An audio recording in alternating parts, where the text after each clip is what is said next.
Sizin kənd baba, Kəlbəcər balı. Sözünüzü Kəlbəcər balı ilə kəsirik. Dağ çiçəklərinin qoxusu, buz bulaqlarının sərinliyi, təbiətin saflığı bu balda can tapıb. Hər qaşığında baba işığı, nənə duası var. Rəsmi laboratoriya təsdiqli, saf, halal Kəlbəcər balı hər dərdin dərmanıdır. Kəlbəcər balı enerjidir, gücdür, loğmandır. Kəlbəcərdən Xankəndiyə, İstanbula, Ərəbistana qədər bütün bal festivallarının şahı olub. Kənd baba adı bir brend, dadı bir əfsanə. Tələsin, hədiyyəsi də var. Kəlbəcər çiçəyi. Kənd baba ilə Kəlbəcər çiçəklərinin ətrini, bulaqlarının sərinliyini, dağlarının təmiz havasını, Kəlbəcər möcüzəsini evinə gətir. Sizin kənd baba.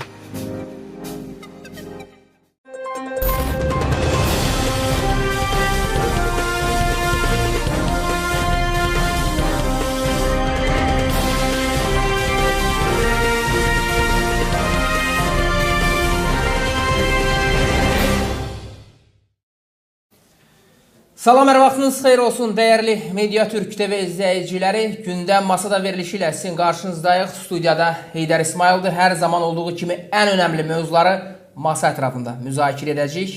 İlk sanilərdən qoşulan daimi tamaşaçılarımıza, izləyicilərimizə ən önəmli ricamızı xatırladırıq. Solda bəyənmə, sağ tərəfdə isə kanalımıza abunə olun işarəsi yerləşir. Mütləq hər ikisinin üzərinə toxunmağı unutmayın ki, danışacağımız vacib mövzuları, gərgin gedişatla bağlı bütün bu prosesləri, gerçəklikləri daha geniş auditoriya Media Türk TV vasitəsilə izləyə bilsin. Bu saat olan isə canlı yayımızın dəyərli qonağı telejurnalist Kamran bəy Həsənli bizimlə birlikdədir. Hər vaxtınız xeyir olsun Kamran bəy. Xoş gördük bəy. Təşəkkür edirəm dəvətinizi. Xoş gördük və mən deyərdim ki, növbəti tarixi günləri yaşayırıq. Hamımız bu proseslərin şahidiyik. Bu da bəllidir, konkret nələrdən söhbət gedir. Günlərdir bu istiqamətdə həm siz, həm də digər həmkarlarımızla birlikdə YouTube televiziyasında daha çox bu müzakirələr gedir, digər televiziyalarda, amma ən çox YouTube-da bu məsələlər geniş şəkildə belə deyək, işıqlandırılır və digər media qurumları, hətta Dövlət İnformasiya Agentliyi APA belə, əlbəttə hamısında artıq geniş şəkildə bu istiqamətdə müzakirələr gedir. İndiki məqamda mən nəyi xatırlamaq istəyirəm, hansı sualla başlamaq istəyirəm? Verilişdən əvvəl də bu məsələyə müəyyən qədər toxunduq. Məhz biz necə ki, tarixən ən böyük arzumuz nə idi? Torpaqlarımızın işğaldan azad olunması. Uzun illər Qarabağ həsrətini çəkdik, arzuladıq, hiss etdik. Amma ümidimizi heç vaxt itirmədik ki, bir gün torpaqlarımız işğaldan azad olacaq və tarixi günləri hamımız birlikdə yaşadıq. Rus hərbi kontingenti gəldi, bura girdi, onları belə çıxartdıq.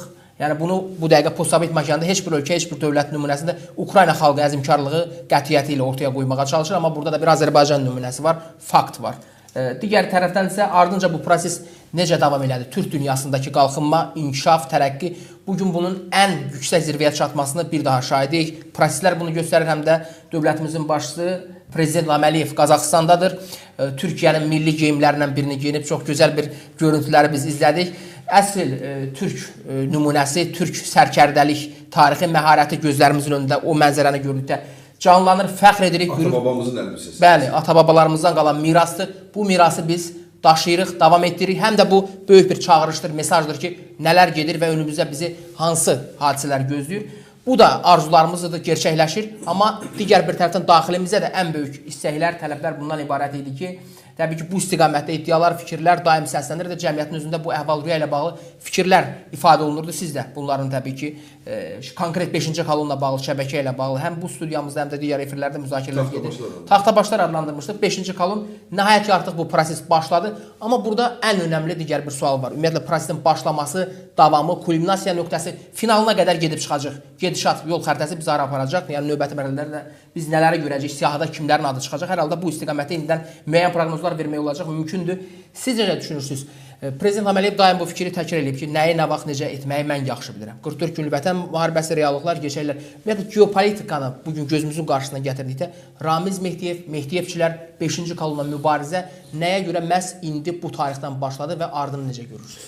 Əslində, prezidentin dediyi, bilirsiniz, iki böyük insanın bir-birinə deyimlərində bir-birinə bağlılığı var. Biri Əbvəz Elçibəydir, hər şeyin zamana ehtiyacı var. Biri də İlham Əliyevdir, nəyi, nə vaxt eləməyi mən yaxşı bilirəm. Və bu bir-birinə bağlı olan bir şeydir. Yəni zaman gəldi, çatdı ki, zamana ehtiyacı vardı. Rusiya olduqca qüdrətli idi, güclü idi və bizim üzərimizdə. Biz o Şamiyanı filanı götürmüşdük, təbii Kirovu götürmüşdük, yəni bir müstəqillik elan etmişdik, savaşımız var idi. Amma Axı 200 il bura imperiya olub da, bizim içimizdədir, başa düşürsünüz. Taxtabaşlar o bir zümrədir. Taxtabaşları idarə edən burada bir sistem var. Sistem. Və biz də həmişə verilişlərimizdə deyirdik ki, onlar tutulmalıdır, onlar həbs olunmalıdır. Yol ancaq odur. Rusla mübarizədə bir də ki, çirkabı çıxartmaq lazımdır canımızdan da. Onlar bizim beynimizə yeritmişdilər ki, rüşvət bizim qanımızdadır. Biz belə millətik. Biz yəni hər yönlə çalışıblar ki, bu Rus imperiyasıdır. Bunun işləyən institutları var. O millətləri məhv edən, özdə millətlər arası münasibətlər institutu filanı və bunun da tarixi 200 ilə dayanır. Yəni bu təkcə Leninə, Stalinə, hansısa Brejnevə dayanmır ki.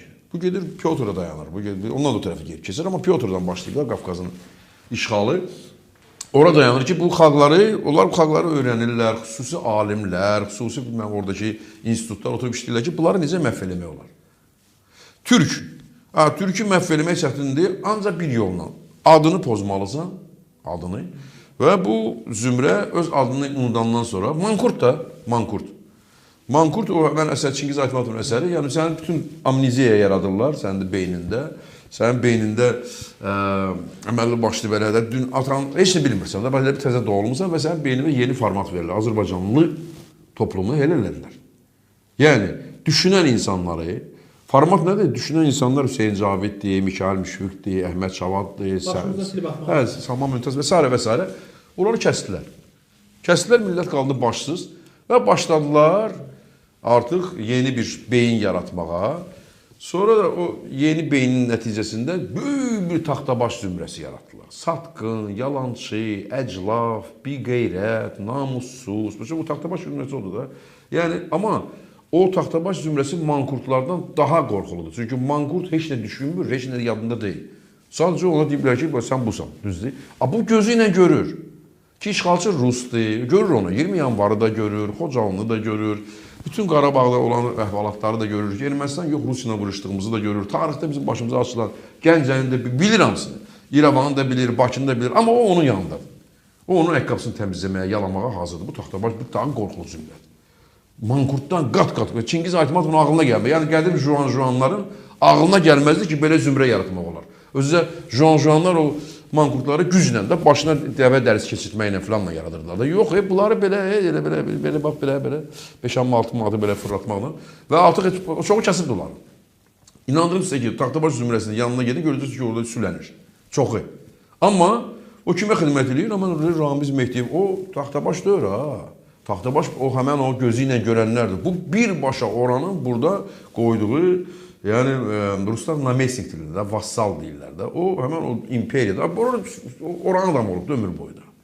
Başa düşürsünüz? O daxilən Turan deyəndə nifrət edir. Daxilən türklüyə, türkçülüyə. Çünki bunun bütün peşəsi olub. Tarix boyu peşəsi ondan ibarət olub və qəlbən bizə erməni qohumluğu ilə filanı ilə, erməniləri sevməsi ilə, Rus imperiyası sevməsi ilə Qarabağı bizim alması onun üçün böyük dərddir o. Böyük dərddir o. Başa düşürsünüz? Onun üçün burada o böyük pul belə axınının filan üstündə oturub bütün rişəsini söhbət Ramizdən getmir axı Heydər bəy. Bugün bax bu baş verən hadisənin önəmi nədən ibarətdir? Bütün dünya mətbuatı, bax bayaq dediyiniz kimi Qazaxıstandan, dost qardaş Qazaxıstandan tutmuş, dost olmayan bizə Fransaya qədər ki, ne üçünsə indi Fransaya qaçırlar bu saat burada siyasi belə azadlı uğrunda mübarizə aparan insanlarımız bu saat siyasi mühazirədə Fransaya gedirlər. O mənim üçün maraqlıdır. Onun Fransa yanında ölkələr var da, Almanya getdi, heç olmasa da, Fransaya gedirlər. Bunlar simptomdur, bunlar hər şey açıq ortalığa. Yəni, bütün dünyada olan mətbu orqanları yazmırlar ki, Azərbaycanda Ramiz Mehdiyev həbs olundu. O dünyada olay deyil, heç kim Ramizi tanımır. Ramiz kimdir? Dünyada Ramiz tanıyan var. O burada olaydı, çünki hamımız onu tanıyırıq. Hamımız da bilirdik. Və indi taxtabaşlar zümrəsinə əmr verirlər ki, bəs əvvəl bilmirdik, elə bilmirdik. Nə oldu indi başladı demək? O həmən zümrədir. Düdük, əvvəl Rusiya güclü idi, hər şeyin zamana ehtiyacı vardı. İndi Rusiya zəifliyir, qabağımızda üzr istəyir və bütün çevriliş eləmək istəyir bizim. Adamımızı bizi öldürmək istəyir və burada Məhəli Başa kəmiş çörmək istəyir, biz onu açmışıq üstünü. İndi zamanıdır, indi vaxtı, sən ot yerində, sən nə bilirsən, sən taxtabçısan. Amma dünya mətbuatı yazır ki, Azərbaycanda Rusiya agenturası, çətəsi çevriliş etmək istəyiblər, üstü açılıb və indi orada Rusiya agenturası həbs olunur. Orada Ramiz yoxdur. İngiliz Ramizi tanımır. Fin Ramizi tanımır, Yapon Ramizi tanımır, Qazaq da Ramizi tanımır. Belə orada bu xəbər gedir ki, Rusiya çətəsi və o aşkarlanıb. Deməli, bütün dünya görür ki, biz Rusiyanın burada son belə o rişə atmış o metastazını qırırıq və bütün dünyada bizi alqışlayır. Qazaxıstanda olan münasibətdə həm də bunun ifadəsi. Təbii, bu Qazaxıstanda da olacaq. Oranın da öz ramizi var, görəcəksiniz. Özbəkistanda da olacaq. Bütün postsovet ölkələrin içində ramizlər var. Moldovada da var. Hətta indiki Ukrayna var, orada da var. Bu hər yerdə olar. Görürsünüz, bir neçə gün bundan əvvəl Odessanın meri idi. Rusiya işləyirmiş. Rusiya vətəndaşlığı var idi. Bu 200 illik atıb da, bu da necə ramiz burada içəridə o rişə atıb, həmən o metastaz verib, Milli Məclisdə, bilmirəm, icra strukturlarında, səhiyyədə, təhsildə görürsünüz də, bütün də nə lazımdır düşmənə? Düşmənə lazımdır ki, biz namus kodeksini itirək, ailə institutu bizi ənələri dağılsın, təhsilimiz, səhiyyəmiz, idmanımız, özümüzə nifrət edəyək. Başa düşürsünüz. Başa elə eləsin ki, sən türklüyünə udundasan, türk olanı qurur durursan ki.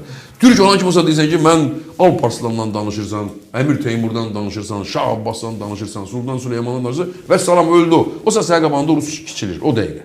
O dəqiqə olur, biz necə belə sırqda ayı olur, belə turlarını düşür, ona dönür o. Amma onu beynindən pozanda sən kiçilirsən, sən olursan taxta piti. Onun qabağındadır. Onun üçün də o istəyirdi ki, bu televiziya vasitəsilə, ramizlər vasitəsilə Azərbaycanlılar türklükdən uzaq olsunlar.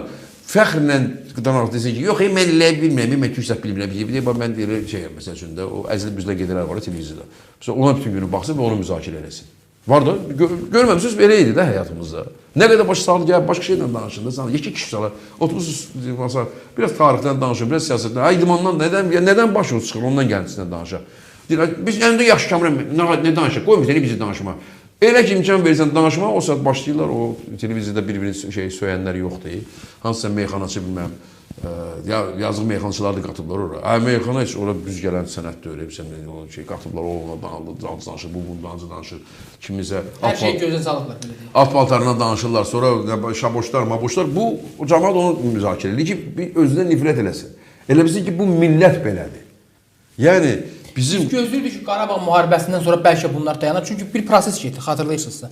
Qarabağ müharibəsi gedəndə artıq dövlət səviyyəsində rəsmən elan olundu ki, bu əyləncəni falan, bunlar əndazədən o qədər çıxmışlar ki, yəni əxlaqsızlıq, o dediyiniz o müəyyən mənəviyyatsız hərəkətlər baş alıb gedirdi. Yəni efirlərdə konkret olan bəlli nümunələr var. Yəni siz də bunu gözəl bu məsələni qeyd elədiniz. Dövlət səviyyəsində çağırış oldu, heç olmasa indi dayandırın. Həmin adamlar maskanı dərhal dəyişib.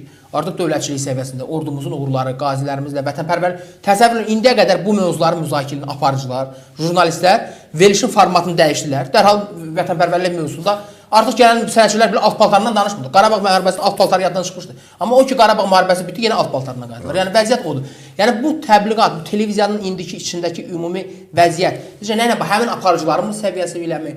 Ümumiyyətlə kimlərdir, nədir bu? Niyə belə? Mən taxtabaşlardır. Orada yəni onlar siz ətrafımızda da görürsüz. Televiziya aparıcısının yanındakı o ifunətli taxtabaşda heç fərqi yoxdur. Həmən məxluqdur. Gətirib qoyulur ora. Bir söz necədir?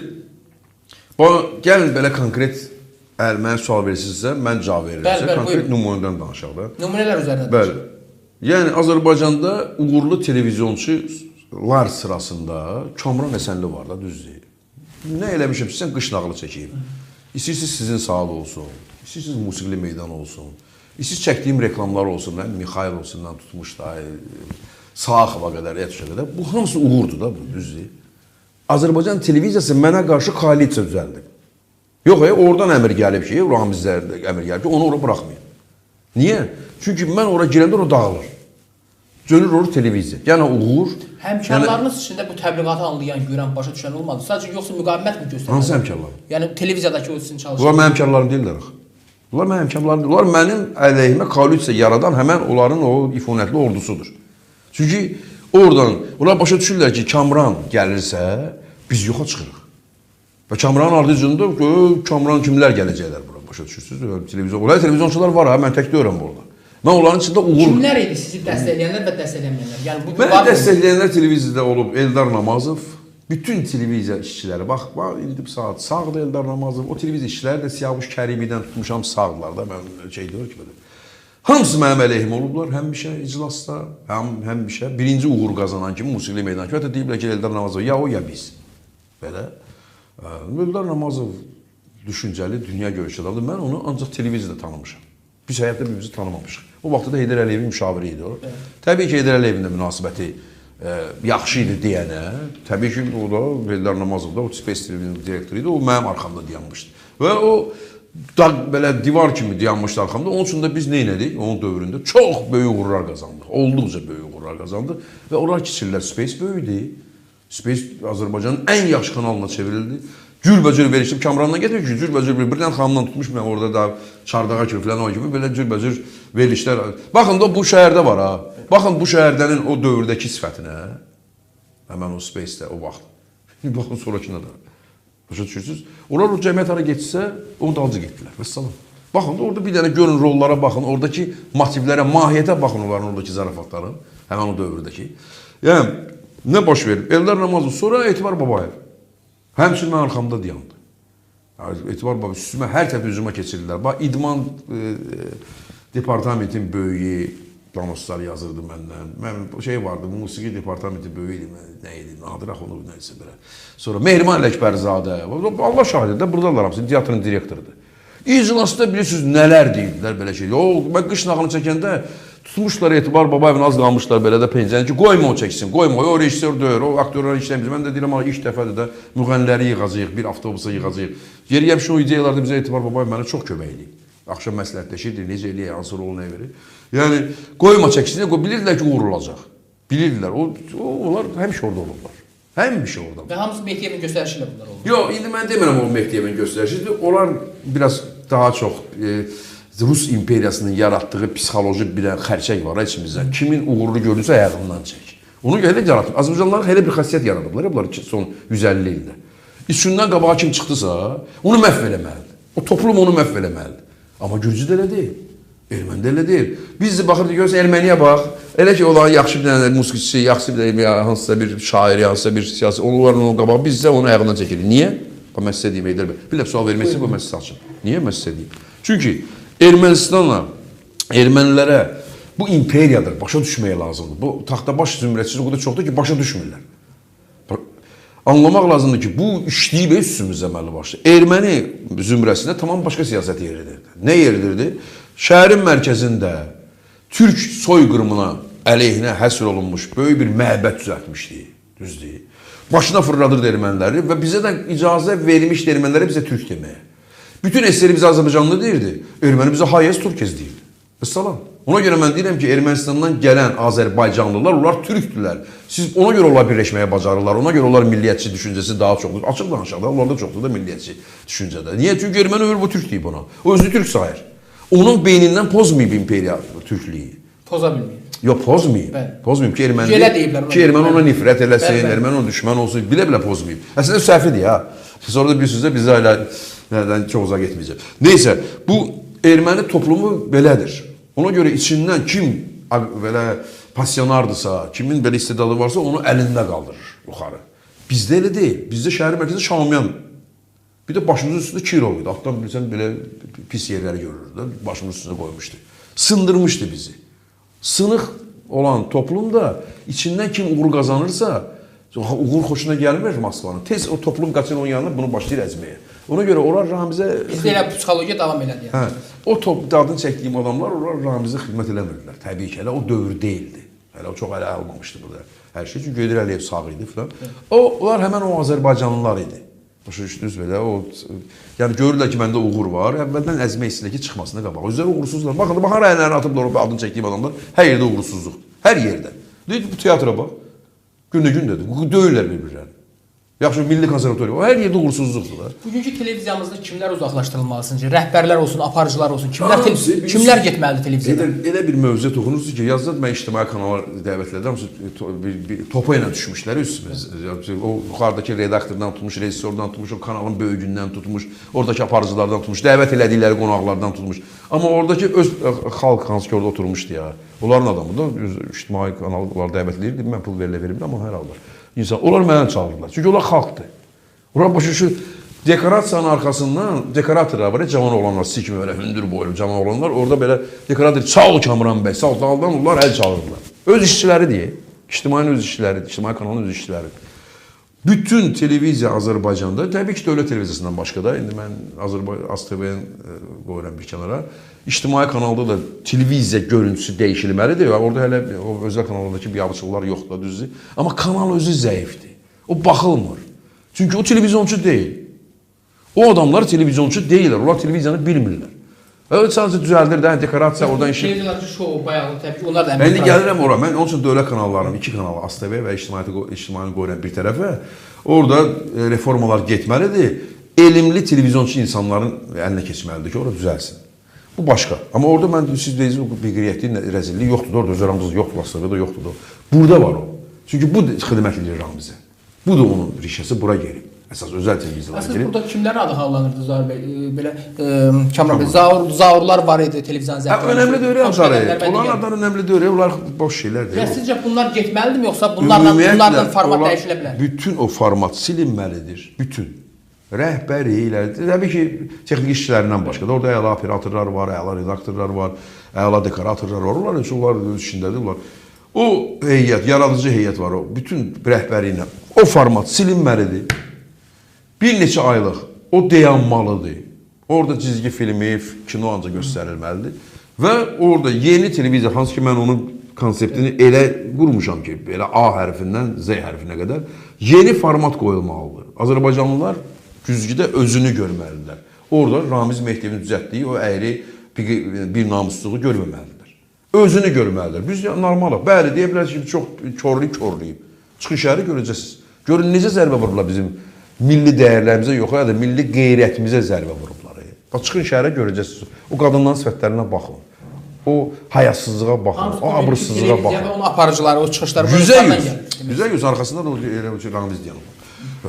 Yəni biz indi ancaq onun adını çəkirik, amma o tək deyil də. Onu Ələksanov idi televiziya kurartırdı, ona verilmişdi. Və belə də verişlərimi bağlayan onlar idilər. Bunlar bağlayırlar. O Ələksanov bağlayıb da verişlərində hər şeyi. Çünki bilirdilər ki, əgər Kamran varsa, baxın, mənim yanımda bilirsiniz nə qədər gənc televizyoncu yetişib, nə qədər.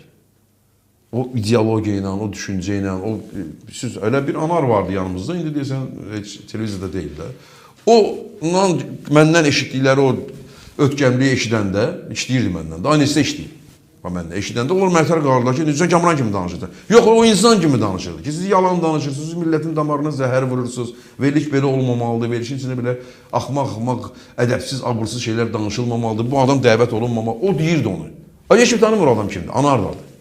O mənlə işləyirdi bir yerdə, Kamran öyrətməyib onu, sadəcə vicdanlı insandır, bunlar vicdanlı insanları kənarlaşdırırlar. Bunlara lazım idi fahişə, bunlara lazım idi əzilib üzdən gedə-güdən, bunlara lazım idi gələn müğənnidən filandan, bilirsiniz də 1000 yollarla da belə sponsor. Yəni ki, bu tamamilə format silinməlidir, geniş danışa bilərəm, onun üçün vaxtımız azdır deyənə, silinməlidir, yeni format qoyulmalıdır ortalığa. Ki onu da dəfələrlə burada da sizə demişik ki, ancaq Kamran Həsənli bilir. Elə bir kadr indi bunlar Azərbaycanda yoxdur. Versinlər, biz o kadrları yığaq, başqa yəni ki, başladı yəni. Siz bunu təmin edəcəksiniz, yoxsa ətrafınızda kimlərsə olacaq, yəni tək? Təbii ki, Azərbaycanda çoxlu istedadlı, bax bu günlərin... Yəni sizə verirlər belə bir layihə, hansısa bir kanalı, ora yığmağa adamlar, yeni kadrlar, bu aparıcılarla siz nəsə hazırlaya biləcək? Yox, deyirəm, onlar getməlidir. Bəs onların yerinə kim olacaq, kimlərlə edəcəksiniz? Azərbaycan istedadlar ölkəsidir. Azərbaycanda sizi kimi minlərlə istedadlı gənc var. Onlarla birlikdə. Minlərlə istedadlı gənc var. Bugün internet dövrüdür. O düdük orada işləyən onun başa düşmür. Girir kabinetə, oranın rəhbəri.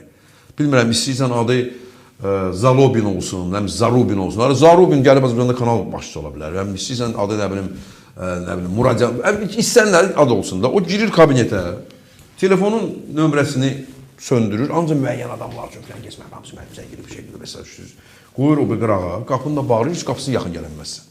Ancaq o sponsor, o ədəbsiz verilişlərlə orada qəşəng pul qazanırlar, onlar istədir.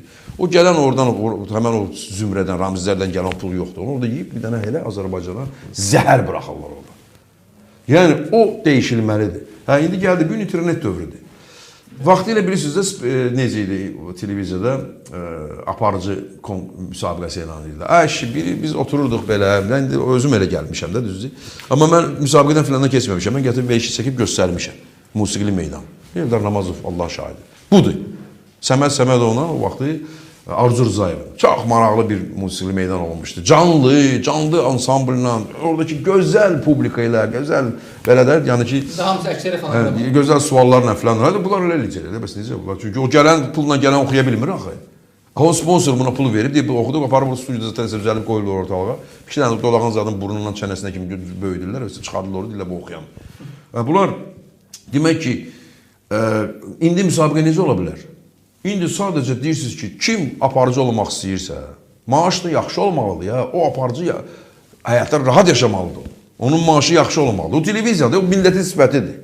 O bir hansısa balaca bir artel deyir, orada əqqabı tiksinlər, böğrünə iki dənə tikişi başqa cür vursunlar, gəşi getsin, evi yoxdur da bir şey olmalı. O televiziyada, o sənin o milli təhlükəsizlik məsələsidir. O sənin mentallığındır, o sənin cəsarətindir, o sənin qeyrət. O televiziya odur. Çünki gələn o mənzərədə də bizim o illüziya deyil axı, indi illüziyadır, yalancı bir şey düzəldir orada. Yəni bu günlərim kim aparıcı olmaq istəyirsə, bilirsiniz Azərbaycanda nə qədər ingilis dilini bilən, gözəl tarixi bilgisi olan, fəlsəfəsi, qəşəng qızlar var, gözəl qızlar var, simpatik oğlanlarımız var, kişilərimiz var. Hamısı da aparıcı olmaq istəyərlər. Kim məşhur olmaq istəməz ki, düzdür? Xalq tərəfindən sevilməyi istəyər, öz karyera qurar özü üçün. Çəkin göndərin. Çəkin göndərin. Mənə göndərin, yox. YouTube-a qoyun. YouTube-a qoyan kimi görəcəksən ən yaxşı, ən çox baxış yığacaq. Bu da mən oturacam belə bir şey kimi, müdür kimi. Ən çox baxış kimdədir? Heydərdədir, İsrafildədir, nə bilim, Mədinədədir, Ayseldədir, Güneldədir. Nə yaxşı, nə yaxşı qızlar bunlar. Əla, gəlin bura qızım, oğlum. Ondan sonra seçəcəyik. Çünki o təkcə o hələ baxış qazanmaq deyil də. Amma baxış qazanmısansa və xalq səni artıq kommentlərdə, xalq səs verməsi necə olur? Demək, xalq səni onu görmək istəyirdi orada. Düzdür? Bunlar mən dediyim bu yolu, adi yolu da bilmirlər. İndi mən dediyimi eləyəcəklər, onu da pis günə qoyacaqlar. Əlin vurmasınlar dediyim ideyalara. Çünki nə demişəmsə onu eləyiblər. Bugün televiziyada proqramlar var. Onlar sizin saat. Onlar mənim fikirləşdiyimdən 25 il bundan əvvəl fikirləşdiyimdən qırağa çıxan bilirlər. Onlarda beyin var. Mənim fikirləşdiyim nədir qaqaş? Mənə qədər, mən belə yəni səmimiyyət deyərək qaqaş deyirəm. Yəni, yaxşı sözdür qaqaş. Bizdə Bakıda hörmətli oğlanlara deyirlər onlar. Lap yaşlı adama qədəş deyirlər. O da yaxşı sözdür. Nədir o? Mən sizə deyim də. Bu, sən günlərim, əgər televiziyanın içində nəyisə dəyişmək istəyirsənsə, bugünkü internetin gücünü hansısa alternativ düzəltmək istəyirsənsə, sən orada güclü bir veriş düzəltməlisən. Bu sadə bir şeydir. Yəni, sənin baxışın çoxdur. Baxın, bütün bu günlərim kommentlər, insanlar televiziyanı söyürlər.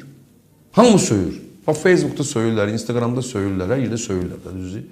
Yəni, burada o adamlar hansı ki uğur qazanır, sən onu dəvət eləyəndən sonra, televiziya dəvət eləyəndən sonra, o adam özü artıq başlayacaq böyüməyə, özü artıq başlayacaq olma. Yəni, bunlarla işləməyin özü bir, deyirəm, nə demişəm ora Əli Özallah, bugün televiziyada görürüz bütün verilişlər sizin saatdır. Nədir sizin saat? Bax, mənə qədər necə idi efir?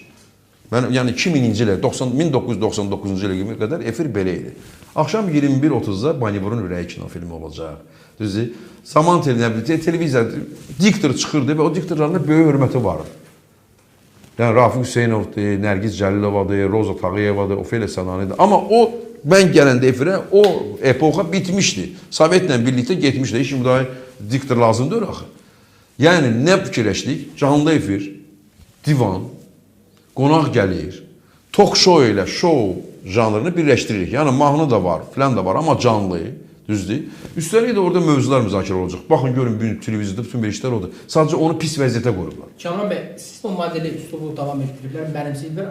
Bəzi, misal üçün, mən görürəm jurnalistlərdə və ya ümumiyyətlə sizi tənqid hədəfinə çevirmək istəyən insanlarda bu fikir tez-tez təkrarlanır. Hər halda bu tənqidlərə müxtəlif səviyyələrdə münasibət bildirirsiniz. Yenidən bunu eşitmək istəyirəm. Çünki indiki dövrdə çox aktual məsələlər. Dediyim şey təzədən yox, təzədən yox. Sadəcə bilirsiniz nə məsələdir? Ramiz Mehdiyev getdikdən sonra televiziyada nələr dəyişilməlidir? Yəni həmin bu tənqidlər, həmin bu fikirlər o adamlar bu gün də qalırlar. Həm televiziyanın içərisində, həm daxilində müəyyən vəzifələr tuturlar. Yəni deyirsiniz bunlar təmizlənməlidir. Onlar nəyi deyirlər? Daha çox bu fikir təkrar eləməyə üstünlük verirdilər ki, Kamran bəyin davam başladığı ənənə bu gün də davam edir. Sanki bu elə deyirlər. Yəni deyilən fikirlər bu idi ki, bu əyləncə, bu üslub çox pis bir ənənədir. Biz bunun qurbanına çevirdik, biz bunu atmalıyıq. Yəni özünüz də burada təkrar edirsiniz. Həmin insanlar əslində bir tərəfdən cavab verirsiniz ki, bu elə bunu dedikləriniz elə bir tərəfdən cavab.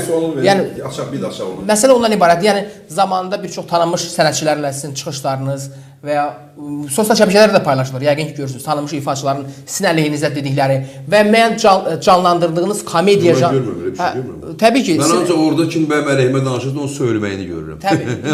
Mən nə demək istəyirəm? Televiziya barəsində. Buyurun. Komediya janrında səhnələşdirdiyiniz müəyyən epizodlar sizin əleyhinizdə, misal Zelenski onu deyirlər, dəfələrlə təkrar edirlər ki, bu aktyordur, ondan siyasət çıxmaz. Həmin o beynin, həmin o fikrin davamçıları bəzən də bunu sizin əleyhinizə çevirirlər ki, Kamran bəy aktyordur, o yaxşı aktyor ola bilər, siyasətlə məşğul olmamalı, siyasətlə danışmamalı. Yəni belə bir obraz, belə bir sizə qarşı bu təbliğat həmişə gedib. Siyasət nə, yoxsa televiziya başa düşmədim mən. Bunlar bir-birinə fərqli şeylərdir. Siyasət bir başqa bir şeydir. Televiziya formatı. Siz televiziyadan gəldiyiniz üçün, konkret o televiziya sahəsində çalışdığınız, şou xarakterli verilişlər. Hara gəldiyim üçün? Ümumiyyətlə bu pres klub və digər televiziyalar bugünkü ilə burada olmalı, siyasi mövzulardan danışmalı. Həmin adamlar hər zaman bunu əleyhinizə bir kampaniya kimi istifadə etməyə çalışıblar ki, zamanında Kamran bəy güya belə deyək, sırf komediya janrları, əyləncə üslubu, o necə siyasətə niyə gəl? Doğrudur, mən bunu anlayıram çünki sizə qarşı yaxın bir münasibət olan bir insan. Təbii ki, amma tamaşaçılar baxımından bunu bəzi taxtabaşların içərisində qoy deyim. Bax, mən televiziyadan gəldim siyasi jurnalistikaya, düzdür? Yəni siyasi jurnalistikada ən çox baxış indi məndədir. Siz məni niyə dəvətləmisiniz bura? Həm orada uğurum var deyənə mənə dəvətləmisiniz də bura, düzdür? Bütün Azərbaycanın ən hörmətli siyasi xadimləri mənə qonaq gəlir ora. Və orada biz onun dünyada baş verənləri ciddi... Yenə də uğur var deyənə o yanğı var. Başa düşürsünüz? Yəni mən gəlib orada uğursuz olsaydım, onlar çox sevincələr, onlar gözləmədilər ki, gələcək ora. Çünki mən siyasi jurnalistikaya gələndə artıq kitlər oturmuşdu, balinalar oturmuşdu. Adlarını çəkməyəcəm, bilirsiniz də, neçə ildir onların, hərəsinin 300 min, nə bilim, nə qədər abunəçisi filanı vardı. Bizim işimiz gələndə o press klubda heç nə yox idi. Heç nə. Bir qulu məhrəmi bizim dostumuz gəlir ki, özü təsdiq eləsin. Heç nə yox. Sıfır. Gəldik, düzdür və bir neçə ilə indi ən uğurlu YouTube kanalıdır və ən çox baxış da bizdədir. Həmən o deyil, Üzeyir deyəm ki, o gün gəlmişdi bizə də. Ən çox baxış bizdədir də və Üzeyir bəy də və İqbal bəy, yəni gələn adamlar hamısı da. Biz... Sanki sizin o tribunadan, o arenadan, o əyləncədən, o əyləncənin içində bir maarifçilik də var. Təbii ki, o bugünkü səviyyədə deyildi, bugünkü səviyyə aydındır, gəlib çıxmamışdı. Sadəcə sizdən o modeli götürdülər, istifadə etməyə çalışır, onu bu duruma yatıb salırlar deyirsiniz. Yəni bunlar göz qabağında olan proseslər. Amma o adamlar, həmin o qruplar, bugün televiziya daxilində olanlar və ümumiyyətlə sizin əlinizə kampaniya aparan şəxs, yəni bu fikirləri söyləyən adamlardan söhbət gedir. Onlar yəni bu fikri yaymağa çalışırlar ki, Kamran bəy orada tanınıb, orada məşğul olub, orada qalmalıdır, ümumiyyətlə bura gəlməməlidir. Yəni belə bir fikir oyatmağa çalışırlar. Baxın, mən elə ora gəlirəm. Yəni keçdik bu janra, bu müstəviyə, burada bizim çox böyük, yəni bu günlərim orada böyük uğurumuz var. Onlar başa düşürlər ki, biz televiziyada təyin olunsa, yenə uğur orada olacaq.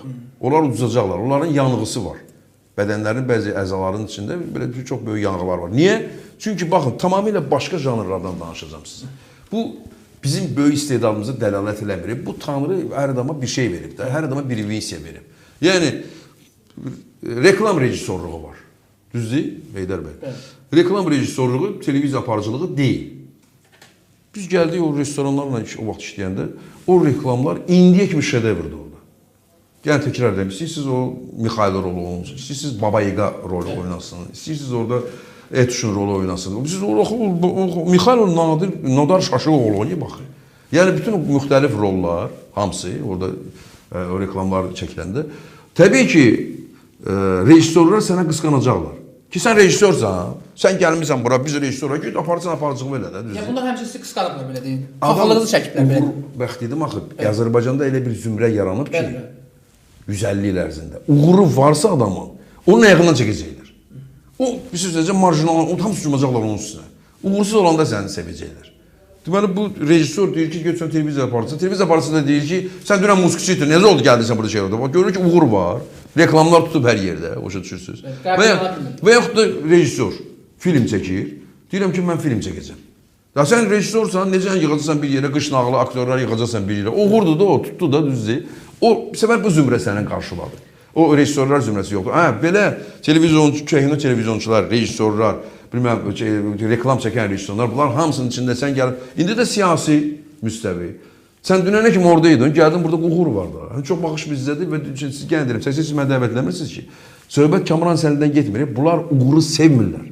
İstəmirlər ki, kiminsə uğuru olsun və heç vaxtda uğuru olan insana rəğbətlə yaşamayıblar. İndi Sovet psixologiyasından gəlir. bunlar başa düşürlər ki, əgər Kamran, yaxşı Ramiz də getdi. Daydayımız bu idi da, düzdür. Bunu tutmaq istəyirlər Kamranı. Hə? Bəs indi nə olacaq? İndi əgər doğrudan da Kamranın televiziyası bilirlər ki, uğur olacaq. Onlar bilirlər ki, oradan süpürüb zibil kimi tullanacaqlar. Bilirlər, ona görə danışırlar. Və bilirlər ki, o televiziya bütün əvvəlki uğurunu, ondan da böyüyünü qazanacaq. Axşam insanlar evə gedəcəklər hörmətlə televiziyaya baxmağa. Hörmətlə. Sonra internetdəki o şey var, o da zəifləyəcək. Çünki televiziya başqa gücdür, tamamilə başqa janrdır. Yəni, o buna alternativ deyil, bu ona alternativ deyil. Bilirlər ki, gələn kimi uğur olacaq o saat və yeni komanda yığılacaq. Azərbaycanda yeni televiziya erası açılacaq, epoxası açılacaq, onu əla bilirlər. Necə ki, 2000-ci ildə yeni televiziya erası açıldı, Gəndirəmdə, Banevurun ürəyindən keçdik şeydə, ey Turan evladları, oğlum gəl bir reklamlar deyil, burada avtomobillən, məsəl üçün, Məmməd Bağır, orada Hüseyin Dərya, burada məsəl üçün gəlir, Vaqif var ya, Eyyubla bir yerdə qarmon çalan qardaşımız yoxdur. İkinci dəfə sizin saatda olub, birində gör nə günə qoydular bizi bu bolşeviklər, şedevrdir indiyə kimi. Sonra 20 ildən sonra bir də o həmən heyəti yığdıq, 3 müşteri spesial 20 ildə. Həmən Natiq qardaşımızı yığdıq, həmən Eyyub gəldi. Orada da bala-bala gəlir, qaqaş, ikinci o mahnısını oxudu. Onlar hamısı tənqidi mahnılardı ya. Öyle belə, indi bütün toylardan oxuyurlar da. O verilişlər orada şedevrdir. Yəni, 20 il bundan əvvəl olan veriliş bizə verilişi bir gün var, sabah yoxdur. Amma siz girin oraya görəcəksiniz ki, Hüseyin Dariyə ilə də veriş indiyə kimi baxılır, balaca Murad var, uşağı oxuyur, Qismətdə oxuyan, Abbasda oxuyan, sonra o Hüseyin Dariyə, Elşad Hoseyni çalır. Onlar reyting qalır, tamam. Onlar başa düşürlər ki, televiziya qayıdacaq həmən uğruna. Kimin adı ilə qayıdacaq? Bu dəfə Kamran artıq aparıcı deyil, rəhbər olacaqsa onun adı ilə qayıdacaq. Vay bizim halımıza. Ona görə saçların yolu, binənləri sonra başqa yerlərdəki tükləri də yonub, onlar qışqırıqla məşğuldur. Vəssalam. Müzakirəmizi davam etdiririk. Digər suallarımız olacaq Kamran bəy sizə. Yeni qoşulan çox sayılı tamaşaçılarımıza ənənəvi ricamızı xatırlatmaq istəyirəm. Solda bəyənmə, sağ tərəfdə isə kanalımıza abunə olun işarəsi yerləşir. 1300-ə yaxın şəxs bizi canlı yayında izləyir, 300-ə yaxın bəyənmə var. Bunun sayını daha da artıraq ki, daha geniş auditoriya baş verənlərdən məlumatlı ola bilsin. Canlı yayımız əsnasında bir nəfər verilişimizi bəyənirsə, daha 10 nəfəri canlı buraxılışımıza dəvət edir və bununla da auditoriyamız daha da genişlənir. Ən son proseslərdən, gerçəklərdən daha geniş təbii ki, kütlənin, bütün bu bizi izləyən tamaşaçılarımızın xəbərdar ola bilməsi üçün mütləq bu ricalarımızı təbii ki, nəzərə almağınızı xahiş edirik. Kamran bəy, ümumiyyətlə biz daha çox son vaxtlar baş verən hadisələrdə Ukrayna mövzusu sanki bir kənarda qaldı. Dünyada qlobal olan bir çox hadisələr. Çünki daxilimizdə islahatlar, daxilimizdə proseslər gedir. Uzun illərdir danışdığımız mövzular. Canımızı daha yaxındır. Bəli, 5-ci kolona qarşı mübarizə, Ramiz Mehdiyevçilər və o ənənəni davam etdirənlər. Hələ ki, konkret adlar müəyyən qədər təbii ki, açıqlandı. Bu APA-nın yəqin ki, yayımladığı mənbələrə əsasən, rəsmi informasiya kanallarına, rəsmi mənbələrə əsasən daha çox APA-da bu məlumatlar. APA-da bilirsiniz, ən ciddi qurumlardan biridir. Rəsmiləri daha çox bağlı olan və ümumiyyətlə ancaq daha çox rəsmi xəbərlərə üstünlük verən. Orada konkret adlar çəkildi. Elmar Məmmədyanov, Əlfəz Qarayev, keçmiş məmurlar, nazirlər, indi vəzifədə olanlar, hətta deputatların adının keçməsini gördük. Sizcə, Ramiz Mehdiyevlə başlanan bu dalğa özü ilə bərabər daha kimlər aparılacaq, kimlər göndəriləcək, nə olacaq? Bu prosesin davamını necə görürsünüz? Proses geniş prosesdir. Nürnberg məhkəməsi. Siz bilirsiniz, bax, həbs olunan o Vartanyanlar var. Sonra orada Arayiklar var. Onlar da bütün prosesdə Rusiyanın əleyhinə danışacaqlar. Görəcəksiniz. Çünki elədir. Onların başında Moskvadan gələn əmrlər yerinə yetirilir. Vartanyan hardan gəlib? Moskvadan gəlib, Putin gətirib. Ora Putin pul küçəsi idi, o Kaşilyoko idi. O təbii ki, bütün o dindirmələrdə başqa şey də deyənməz. Mənə hardan əmr verilirsə, onu deyəcəkdir o. Və həm canlıq tarmaq üçün deyəcək, o qoyun qırağı onu. Amma orada hər şey bilinir, olsa əlimizdədir. Amma o həqiqəti deyəcək. Kim əmri verib? Hardan gəlmişsən Moskvadan? Deyinmək istəyirdim. Burada istəyirdim ki, özümə bir ad qazanım, sonra gəlim Paşinyanın yerinə, Ermənistan, Vartanyan deyirəm, seçsinlər. Ondan sonra da nə?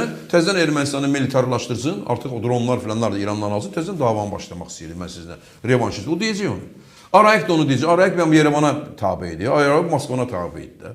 Sonra da gəlib orada Rus məramlar oturandan sonra onların əmrləri yerinə yetirildi. Həmçində bunlar. Bütün bu proseslərin axırında böyük bir satqın ordusu və böyük bir düşmən ordusu hamısı barmağını Moskvaya yönəldirlər. Tutulmamışdan əvvəl artıq bildirir, ora yönəldirlər də. Rusiya çərəsi kimi bu həbs olunur da, düzdür. Bu da deməkdir ki, gələcəkdə Putinin üzərində gedən proses olacaq, məhkəmə prosesi. Orada ən böyük güc biz olacağıq. Başa düşürsünüz? Nə qorxaq Hollandiya, mən bütün Hollandiya qorxaq demirəm, çünki o təyyarə Malaziyanın təyyarəsi vurulanda üçündə adamlar ölüb səs çıxmır. Nə büyük qorxaq o Amerikanın bəzi və Qərbin bəzi siyasətçiləri, bəziləri çoxdular da, başa düşürsünüz? Özlərini belə Nəşdən xəbərsiz kimi. Güya nə şiş, nə kebab əslində, amma elə şiş də yanır, kebab da yanır və hamısı yerindədir. Bu, həmən o məhkəmədə ki, Qaqa məhkəməsi, bilirsiniz də, Avropa məhkəməsi, cinayətkardır da, o uşaq oğlusudur. Kişi, Amerikanın prezidenti öz Twitterində, mən nə idi, X-Social nə də adı orada yazır ki, mən Putinlə yaxşı söhbət elədim, çox uğurlusu, o mənə çox sağ ol dedi, saxladığım üçün orada müharibəni. Balam, bu adam psixoloji problemi var, bunlar psixdilər bunlar, bunlara psixiatr gəlməlidir. Nəyə saxlamısan, harada saxlamısan? Qırırlar orada bir-birinə. 3000 il deyir, 3000 il orada olan davanı, bu keçmiş qədim Filistinlilərlə bu Fələstinliləri eyniləşdirir. O qədimdə gedən proseslər var. O Davudca bu normal adam bu sözü deyə bilməz. Hə, Putin mən ona görə çox sağ ol dedi. Bir də mənim həyat yoldaşıma da o xəbər çox sağ ol, salam göndərdi ki, mən o uşaq məsələsində ki, uşaqları Putin sağ olsun, uşaqları qaytarır. Cinayətkar uğradığı uşaqları, öldürdüyü uşaqların 3-4 dənəsini qaytarıb ona təşəkkür bildirir. Deyir, mənim arvadıma çox sağ ol deyib. O cinayətkardır. Və o cinayət işi də ona uşaq uğradığına görə qaldırılır, düzdür? Amma təkcə uşaq oğrusu deyil, baxın, görün bizim əlimizdə nə faktlar var. Bütün bu əhvalatlar bütün post-sovet ölkələrində gedib. Biz onun məhkəmə yolu ilə, legitim yolla, hüquqi yolla bu adamları Nürnberg prosesində çıxardıb ortalığa o Hitleri. Hitler bundan şərəfli Ramiz Mehdi məsələsi beynəlxalq məhkəməyə qədər getdi Putin əleyhinə. Təbii. Çünki Hitler Putindən şərəfli adamdır. Faşist olmağına baxmayaraq, təbii ki, o faşistdir. Niyə? Çünki o küçədən gəlib özü seçilir. Özü hərbiçi olub, səngərdə vuruşub. Bu hardan gəlib? Kim bunu qoyub ora? Başa düşürsünüz? Bu təsadüfən hakimiyyətə gələn adamdır. Bu Hitler deyil. Hitlerlə müqayisəsi o qədər qüsurludur ki, başa düşürsünüz? Yəni deyirəm, Hitleri mən tərifləmirəm, amma mən bu iki belə bəlanın, bu balaca, bu siz necə bunkerdə gizlənən, o deyil axı. Hitler gəlmişdi, Batan dövləti qaldırıb iqtisadiyyat falan yaratmışdı. Mən hər orada silahlar, zatlar icad eləmişdi. Bu köhnə silahları çıxardır, onlar da xərcləyir və dövlətin o Sovet dönəmində nə uğur varsa onu da məhv eləyir. Yəni bunların müqayisəsi də qüsurludur. Ona görə bu proses sonunda hamısının mərkəzi Rusiya olması önəmlisi budur. Önəmlisi Ramizdir, bilməm, mən onların üçün, o adlar mənim üçün heç nədir, başa düşürsünüz. Önəmli odur ki, mərkəz oradır, çirkab oradadır və Azərbaycan və bütün dünya bu çirkabdan, əsasən Azərbaycan da 150 illə biz izli bəlasını görmüşük də, canımızı qurtarırıq. Və dünyaya da deyirik ki, görürsünüz kimdir günahkar, başqa ölkələr. Heç bir burada siyasi gedişlər filanlar, Hindistan bir siyasi gediş eləyəcək, Fransa bir şeylər deyil, budur. Eləyən budur. O önəmi ondan ibarət. Aydındır. Davam edirik Kəmran. Növbəti suallarım da olacaq. Vaxtımızda bir qədər var. Yeni qoşulan tamaşaçılarımızın sayı durmadan artır. Mütləq hər biriniz solda bəyənmə, sağ tərəfdə isə kanalımıza abunə olun işarəsinin üzərinə toxunmağı unutmayın ki, sadalanan və səsləndirdiyimiz məqamları, gerçəkləri daha geniş auditoriya Media Türk TV vasitəsilə izləyə bilsin. Azərbaycanda Ramiz Mehdiyevin uzun illər yaratmış olduğu sistem ənənə həm iqtidar, həm də müxalifət daxilində olan qüvvələrə də bir çox təsirləri ilə ötüşüb. İqtidar komandasının içərisində yer almağına baxmayaraq Ramiz Mehdiyevin müxalifət daxilindəki qüvvələrlə də əlaqələrinin olması və bu sayədə bu barədə olan bir çox media məlumatlar sızdırıldı, kütləvi informasiya vasitələrində yayımlandı. Hansı qüvvələrlə işləyib, necə işləyib və məqsəd nə idi? Dövlət şurası yaratmaq istəyirdi. Dövlət şurası bəndlər hamısı ortada. Səbahi rayon məhkəməsi konkret bəndləri sadaladı. Dövlət çevrilişinin hakimiyyəti zorla ələ keçirmək, dövlətə xəyanət, qanunsuz pulları belə deyək ki, legallaşdırmaq, mənimsəmək, ələ keçirmək, korrupsiya və s. Hələ korrupsiya bunların içərisində çox kiçik görsən. Vətənə xəyanət görün, hansı bəndlər, hansı məddələr, necə xəyanətlərin üsulları, formaları orada aşkarlanacaq, onu da təbii ki, gedişat göstərəcək və ardınca da hakimiyyəti zorla çevirmək, təbii ki, bu da bəllidir, nə baş verir. Və bu tərəfdən də Ramiz Mehdi bunu tək başına edə bilməzdi. Təbii ki, onu iqtidar, müxalifət içərisində dəstəkləyən qüvvə. Təbii heç bir adam o ki qaldı da prezident aparatı keçmiş rəhbər. Xəyanət eləyə bilər. Hə, amma çevrilişin böyük bir çətin. Bu kim idi bu? çətə bu qüvvələr necə olur? Yəni həm iqtidarda olsun, həm müxalifətdə olsun. Və son vaxtlarda sizin də çox yaxın münasibətdə olduğunuz, eyni zamanda verişlərinizə də tez dəvət edən bizim yazıçılardan Kəramət Böyükçöl də bu məsələlərə qoşuldu. Hətta qonaqdır məndə, altında verişdə. Bəli. Kəramət Böyükçöl bu məsələlərdə təbii ki, tənqidi mövqeyini ortaya, fikirlərini qoyduğu üçün Ramiz Mehdiyev və bunun müxalifətlə təbii ki, işbirliyi məsələləri falan təbii ki, onunla bağlı fikirlər səsləndirildi. Daha çox müxalifət qüvvələri Kəramət Böyükçölün üzərindən tökülüşdülər. Yəni nə baş verir? Bu Azərbaycan yazıçısı kimi Kəramət Böyükçölün mövqeyi və müxalifətin onu top atəşinə tutmağı, hətta deyirlər ki, sən iqtidarı müdafiə edirsən, iqtidar sənə pul verib belə iddialar səslənir. Kəramət Böyükçöl sizə çox yaxın olduğu üçün, yəni daim ünsiyyətiniz var. İndi biz studiyamızda deyil, hər halda bu sualı verə bilmirik. Ən azı bu ab-havanı, əhval ünsiyyətimiz verişdə. Təbii ki, ümumiyyətlə bu əhval, yəni gedən müzakirələri, yəni Kəramət Böyükçöl müxalifət, Ramiz Mehdiyev ətrafı, yəni belə deyək ki, bir çaxnaşma var. Bu çaxnaşmanı necə görmək olur? Burada biraz siz daha acı bir cavab olacaq. Görün Azərbaycan nə hala gəlib çatıb ki, nə hala salıblar ki bunlar. Başa düşürsünüz? Onun müxalifəti bu haldadır. Yazısı da bu haldadır. Yəni nə halda? Yəni Kəramətin halda. Yəni halını görürsünüz də. Başa düşürsünüz? Onun işi kitabı yazmaq deyil. Mən indi Sovet dönəmindən qalan o yazıçılar ittifaqı var. Kişiz. Rusun düzəltdiyi sistem özü çirkabdır. O getməlidir. Sistem dəyişilməlidir. Sistem və dəyişilir. Bax buradan şey gedir belə. Və deyirlər ki, obruslar korrupsiya orada olub korrupsiyaya əl vurmamaq mümkün deyil. Başa düşürsünüz? Bu sistemin özü belədir. Bu Çar Rusiyasından belədir. Həmişə deyir, o bilirsiniz də məşhur bir Karamzin gedib Romaya, Rimski-Korskovla məşhur bəstəkarla. Orada niyə üçün Korskov özünə Rimski qoymuş ki, orada yaşayırdı. Çünki Rimski də, bu Romalı düşüncəsini yaşayırdı. Soruşur ki, necədir vəziyyət Rusiyada? Bir dənə söz deyir, varuyut. Varuyut. Bu sistem ancaq oğurluq üzərində qurulur. Kim daha çox oğurladı? Sonra bir-birini ilə o klanlar oğurluq üstündə şeyə çıxırlar, əmlak davasına çıxırlar, bura mənimdir, ora sənindir. Göz doymur, çünki sistem odur. Bəzən deyirlər, filankəsin gözü niyə doymur? O filankəsdən o sistemin içində bir zərrədir, o gözü doymamalıdır. Başa düşürsünüz, o sistemin mexanizmi ondan ibarətdir, mahiyyəti ondan ibarətdir. Və bunu icad edirlər, bu elə-belə öz-özünə əmələ gəlmir. Hətta tribalizmə gedib çıxır, sonda o sistemin nəticələri. Yəni onlar siz əvvəl başlayırlar yeməyə, siz nəyə bənzəyir o? Bax, mən sizə bir şey göstərirəm. Bu həşəratdır. Heydər bəy, mənə görürsünüz? Bax, bu həşəratdır. Həşəratın yırtıcıdan fərqi nədən ibarətdir? Yırtıcı yeyib, axırda doyur. Həşərat doymur. Yeyir, axırda partlayır. O sonda, yəni burada da sistemdə belədir ki, bunlar başlayırlar yeməyə, sonra başlayırlar bir-birindən evlənməyə. Evlənirlər. Qohumluq əlaqələri yaradırlar. Bu başlayır, onu dağıtmaq çox çətindir, amma görürsünüz, təməl başlayıb mümkündür. O dağılmalıdır. O sistem, Rus sistemi özü getməlidir. Və biz deyəcəksiniz, bəs hansı sistem? Heç necə adlanmaya lazım deyil. Türkiyə. Sistem gözümüzün önündədir. Gəlin sizə, mən sizə bir faktı deyim. Bizim ordumuz, hərb sistemi. Türkiyə sistemi gələndən sonra nə oldu? Rüşvət yoxdur.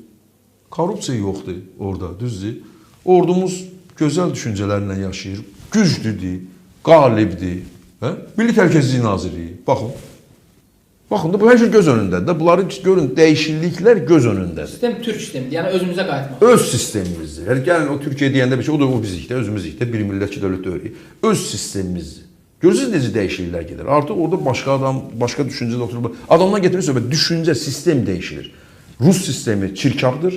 Ordu, Rus sistemi nədən ibarətdir? Bir-birinin üstünə qışqırırlar, bir-birinin üstünə nə istəsən eləyirlər, onu aşağılayırlar, dedavşina kakayata, pis yeməkdir, pis də orada çətin, orada düşmək çətin bir şeydir. Orada kim güclüdürsə, kim orada zalimdirsə, o orada güclüdür.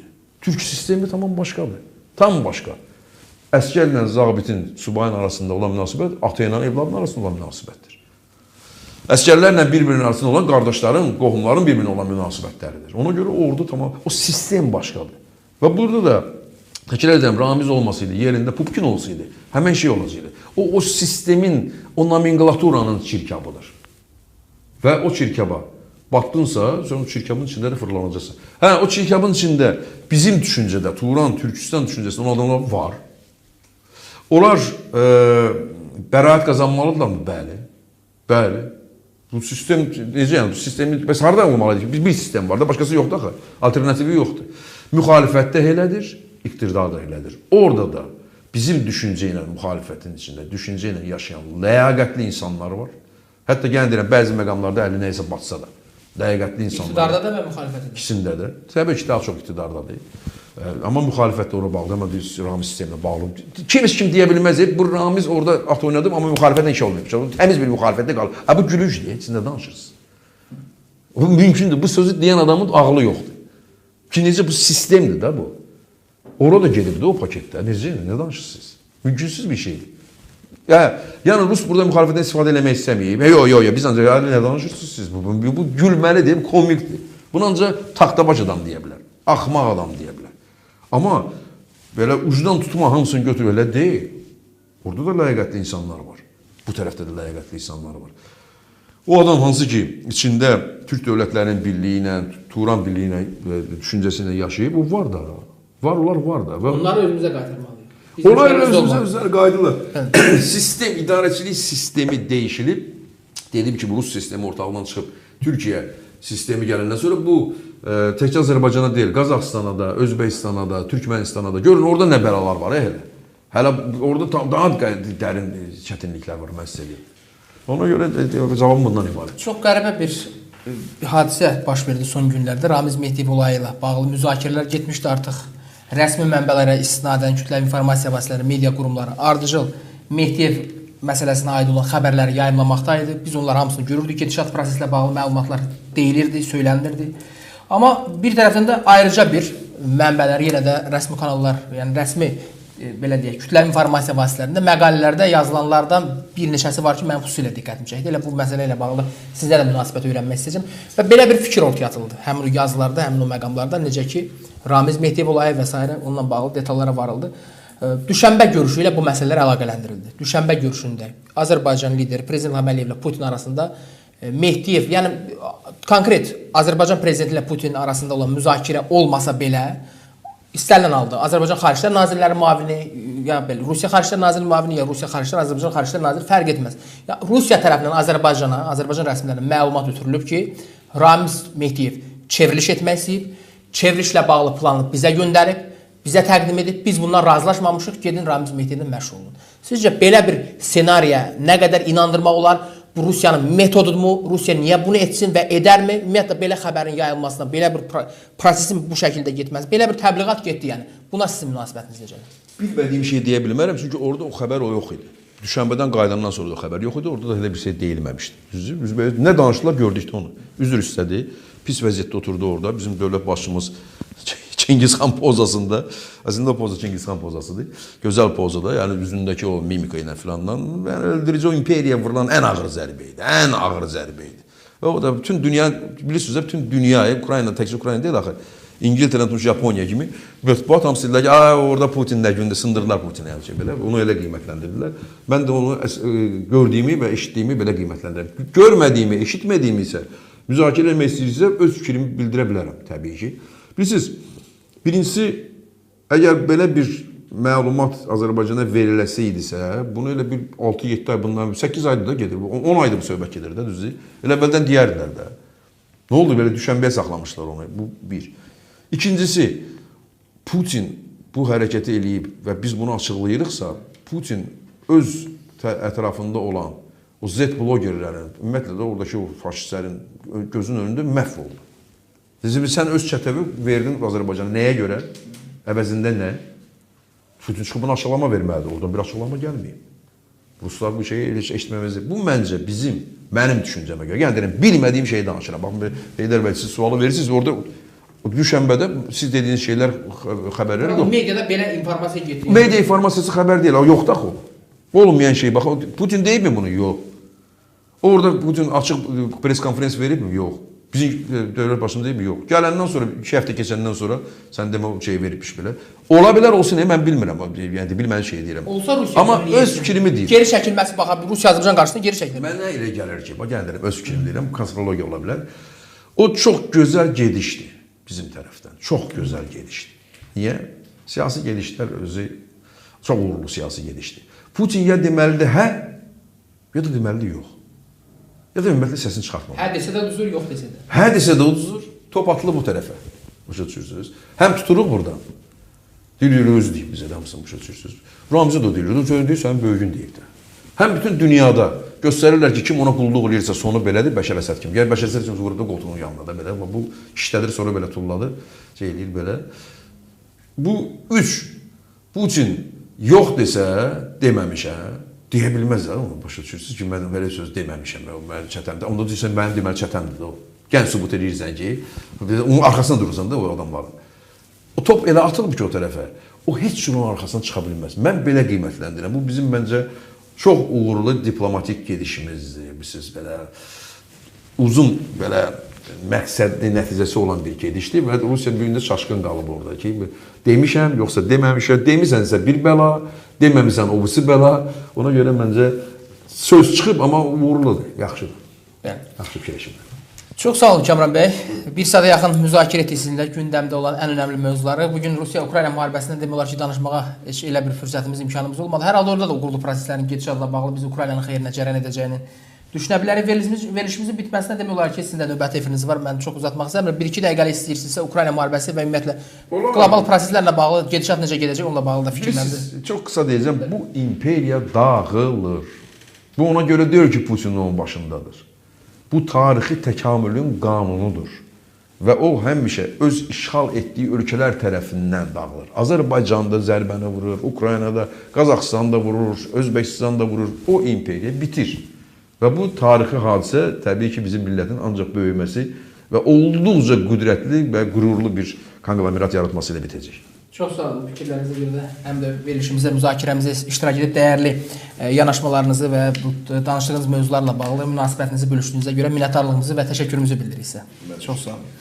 Belə dəyərli izləyicilər, gündəm masada verilişinin bugün olan növbəti canlı yayın buraxılışı da yekunlaşmaq üzrədir. Studiyamızda dəyərli qonağımız telejurnalist Kamran Bəhsənli ilə birlikdə regionda, dünyada ətrafımızda baş verən önəmli mövzulara təbii ki, müəyyən bir vaxt içərisində sonluqda daha çox yer verməyə çalışdıq. Belə əsas müzakirə mövzusu heç şübhəsiz ki, Ramiz Mehdiyev onun ətrafında gedənlər, amma bu proses növbəti dalğanın, növbəti bir mərhələnin başlanğıcı da kimi də görülə bilər, qiymətləndirilə bilər. Hər halda indidən də gedişatın bu istiqamətdə gedəcəyi ilə bağlı təbii ki, real proseslər var. Gözümüzün qarşısında nələr olacaq, nələr bitəcək, daha hansı hadisələr bizi gözləyir. Biz də bu məsələləri daim gündəmdə diqqətlə saxlayıb həm canlı yayın buraxılışlarımızda xəbərlərlə, həm də müzakirə formatında belə deyək ki, məlumatları sizə ötürməyə, fikirlərimizi, münasibətləri və deyək ki, siyasətçilər, tanınmış ekspertlərlə bu istiqamətdə yaranan hadisələrlə əlaqədar yanaşmaları sərgiləməkdə davam edəcək. Verilişimizi sonadakı izlədiyinizə görə ayrı-ayrılıqda hər birinizə təşəkkür edirik. Studiyada sizin qarşınızda Heydər İsmail idi. Mütləq solda bəyənmə, sağ tərəfdə isə kanalımıza abunə olun işarəsinin üzərinə toxunmağı unutmayın ki, daim gerçəklikləri daha geniş auditoriya Media Türk TV vasitəsilə izləyə bilsin. Bugünlük bu qədər. Sabah növbəti efirlərlə yenidən görüşmək ümidi ilə sağ olun, sağlıqla qalın. Sizin kənd baba, Kəlbəcər balı. Sözünüzü Kəlbəcər balı ilə kəsirik. Dağ çiçəklərinin qoxusu, buz bulaqlarının sərinliyi, təbiətin saflığı bu balda can tapıb. Hər qaşığında baba işığı, nənə duası var. Rəsmi laboratoriya təsdiqli, saf, halal Kəlbəcər balı hər dərdin dərmanıdır. Kəlbəcər balı enerjidir, gücdür, loğmandır. Kəlbəcərdən Xankəndiyə, İstanbula, Ərəbistana qədər bütün bal festivallarının şahı olub. Kənd baba adı bir brend, dadı bir əfsanə. Tələsin, hədiyyəsi də var. Kəlbəcər çiçəyi. Kənd baba ilə Kəlbəcər çiçəklərinin ətrini, bulaqlarının sərinliyini, dağlarının təmiz havasını, Kəlbəcər möcüzəsini evinə gətir. Sizin kənd baba.